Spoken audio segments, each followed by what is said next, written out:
بسم الله الرحمن الرحیم. زم ډاکټر رئیس خان. نننۍ ویډیو کې به موږ دا ډسکس کوو چې څنګه ستاسو د خولې جراثیم ستاسو د هارت اټیک یا د زړه د دورې سبب جوړېدی شي.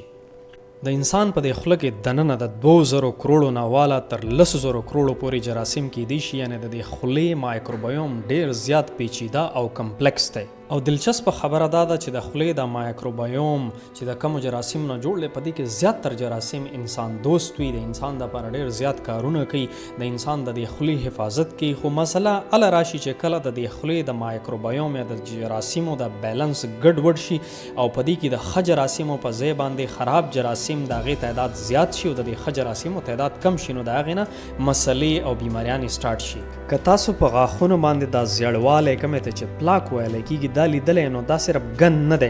بلکې دا لیوینګ بیکټیریا دي، دغلته ژوندي جراثیم دي، ژوندي بیکټیریا دي. او که فرض که دا پلاک یا د زړوالی د دې ټریټمنټ ونه شي، دا انچیکډ پاتې شي، دا لرې نه کړی شي، نو د دې نه انفلمیشن یا پړسوب یا زخم جوړیږي او خاص کر مسوړې یا کومې وری چې دي دا خرابوي، او دا د ګم ډیزیز یا د مسوړو یا د ورو د بیماریانو اولنې ساین دی. اوس که چاته د غاښونو د صفایۍ یا د برش دوران کې وینه راځي، نو د دې مطلب دا دی چې د ورو یا مسوړو کم پروټیکټیو لایننګ یا دیوال چې دی هغه الریډي کمزوری شوی دی، او کله چې د دې نه وینه راوځي دی کې واړه واړه سوري وشي او دغلته کم بیکټیریا چې دي دا به دغه سرو ورننوځي او مزید دا مسله خرابوي، مزید انفلمیشن او زخم جوړوي دغلته. خولې په دې جراثیمو کې یو جراثیم چې د هغه نوم فورفایروموناس ګینګیویلس دی، دا مسله زیاته خرابوي، ځکه چې د کم ځای زخم وي په هغه زخم باندې ورننوځي او په دې جوور انفلیمډ ایریاز کې پړاو واچوي، خپله آبادي زیاتوي او د خولې کم قوت مدافعت والا سیسټم چې دی هغه ډسټرب کوي او د مسوړو دا بیماری مزید خرابوي. بیا چې د وخت سره سره دا بیماری مزید سویر کیږي، نو څه چل وشي چې کم بیکټیریا چې دي، کم دغه جراثیم چې دی دا د ګم لاین نه لاندې پټ شي او د خولې د قوت مدافعت ترمنځ دا جګړه شوري او په دې جګړه کې د مسوړو ته یا ورو ته نور هم زیات نقصان رسی او د غاښ ته د جړې خواوشی او ډیپ پاکټ یا یو جوور قطع جوړ شي. اوس اصل مسله او سیریس مسله د دې ځای نه سټارټ شي، کله چې وری انفلیمډ شي، سوزش پکې راشي، زخم پکې راشي، د غاښونو خواوشا ډیپ پاکټس جوړ شي، نو چونکې د ورو ته د وینو دا رګونه یا کیپلریز را رسیدلی دي، نو بیا چې مونږ کله برش کوو، خوراک کوو، نو د خولې دا کم جراثیم چې دي دغه دوران کې دا د کیپلریز یا بلډ سټریم یا د وینې د سرکولیټري نظام ته دننه ورداخل شي، د وینې د رګونو ته ورداخل شي. اوس کله چې دا بیکټیریا د وینې د رګونو ته راشي، نو وجود ته پته ولګي چې دښمن را ننوتی دی او هغه په دې پسې ایمیون سیسټم اکټیویټ کی او په دې پسې فوج ولګي او جګړه ورسره وکړي او دا بیکټیریا جراثیم ختم کی. خو چونکې الته وری زخمی دي او مسلسل دا بیکټیریا راځي، مسلسل ورسره دا وجود جګړه کوي، او دا جګړه د وینې په دې رګونو کې شروع وي، نو د دې د وجې نه اخر ته اخر د وینې دا کم رګونه چې دي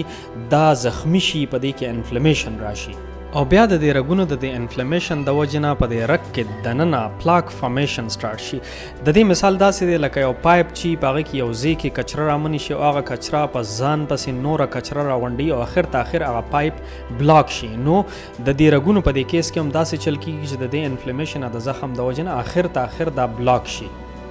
د میډیکل په ټرم کې د رګونو د بندېدو ته اتیروسکلیروسس ویلی کېږي او دا ډیر زیات خطرناکي، خاص کر که فرض که دا اتیروسکلیروسس د زړه په رګونو کې دننه شروع وي.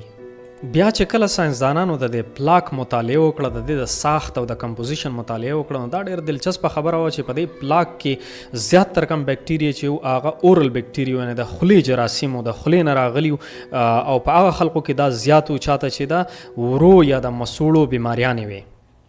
اوس دا پلاک فارمیشن ډیر زیات خطرناک دی. دا ولې دی؟ ځکه چې د دې د وجې نه کم د وینې کم رګ چې دی هغه ډسرپټ شي، د وینې فلو ډسرپټ شي، او که فرض که دا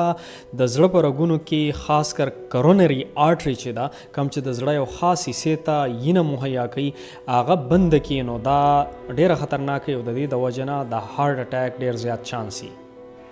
او د هارت اټیک دا چانس په خلکو کې بیا نور هم زیات شي چاته چې د غم